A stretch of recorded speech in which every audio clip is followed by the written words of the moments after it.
What's going on, everybody? It's Bucky and welcome to your very first Java tutorial.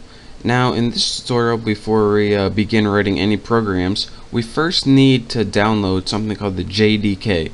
And for all you new Java developers out there, this is the program that lets you actually write Java and actually compile it.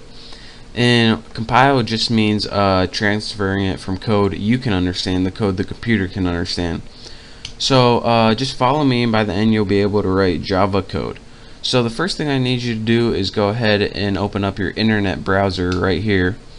And once you have that open, I'm going to use Firefox. Go ahead and go to the website java.sun.com. And this is going to give you Java's main page. What you want to look for is the download link. And this is going to give you a bunch of different Java editions to download. You're going to want to go to the Java SE link, and this stands for Java Standard Edition.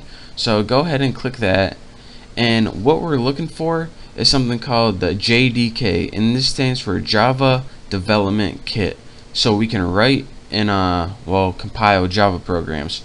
Now we just want the top one, which is a standard one. This EE stands for Enterprise Edition. This NetBeans is something else. We don't want that. So just go ahead and find the standard basic edition and click download. And once you click that, it's probably going to bring you to a new page. Let's see. And yep. And it's going to say Windows, which we want, English, which we want. Go ahead and agree and press continue. I already have this downloaded, so I'm not gonna download it again. That would just be stupid. But once you download it, it's gonna give you an executable file. Now your executable file is gonna look something like one of these. This is something else I downloaded, but it's gonna give you a file like this called exe. Once you get that file, go ahead and double click this, and that's gonna start the wizard to download the JDK.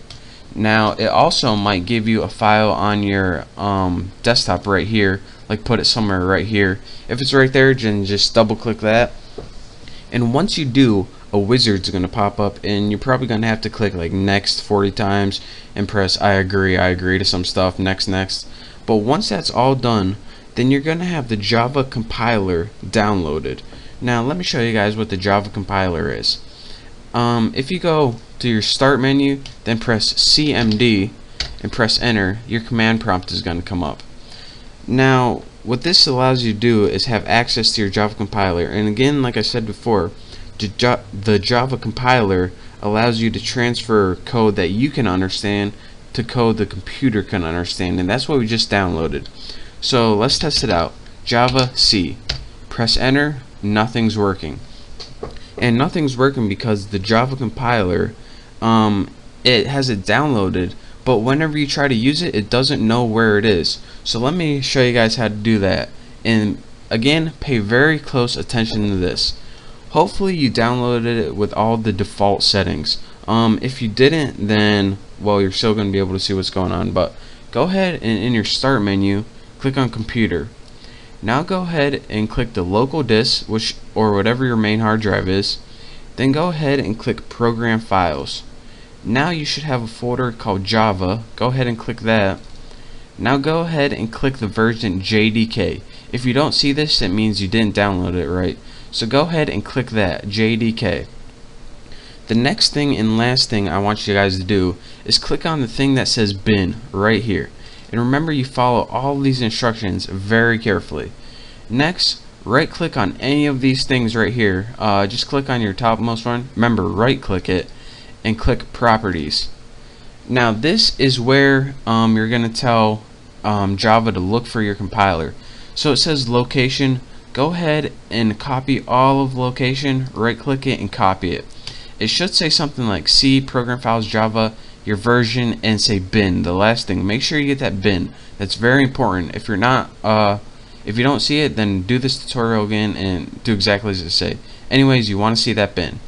So once you have this golden code, that's what we're looking for. Go ahead and X out of that. Now that's where the compiler is. So how do we tell your computer to look there? Well, go ahead to click My Computer again from your Start menu and click Properties. Remember, you want to right click it and click Properties. All of these are very important.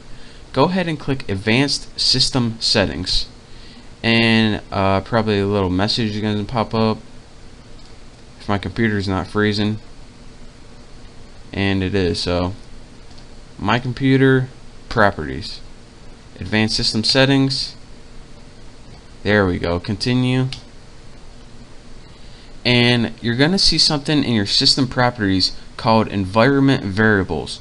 Go ahead and click that, and pay attention what I'm going to do here. What we want to do is create a new user variable. So go ahead and click new. Now the variable name for this, you have to write path, P-A-T-H, and the variable value is going to write where that compiler is. Remember that link with the bin. So that's why it's really important that you get that link. Now go ahead and click OK, and bam, click OK on this. OK, and you now have your compiler set up and ready to run. So go ahead and go back to your command line, and in your command line go ahead and type javac, and unlike before, we now have a bunch of crap that pops up, and this crap means that our compiler is ready and set and ready to go. So now, with that being said, we know that we are now able to write Java programs. So in the next tutorial, I'll show you guys how to do that. But for now, just follow this tutorial. That's how you install Java on your computer, so you can actually write Java programs. If you didn't follow those instructions exactly like I said, you're not going to be able to write Java programs on your computer. So make sure to follow this tutorial very carefully. Do it exactly as I did. I know it's kind of a pain in the butt, but it'll be worth it in the long run. So thank you guys for watching. Make sure you get Java installed. If you have any questions or I wasn't clear on anything, just send me a message or leave a comment, and hopefully I'll get back to you. So again, thank you guys for watching. Hopefully you have Java installed, and in the next tutorial I'll show you guys how to write our first Java program. So thank you. Don't forget to subscribe to my channel, and I'll see you in the next tutorial.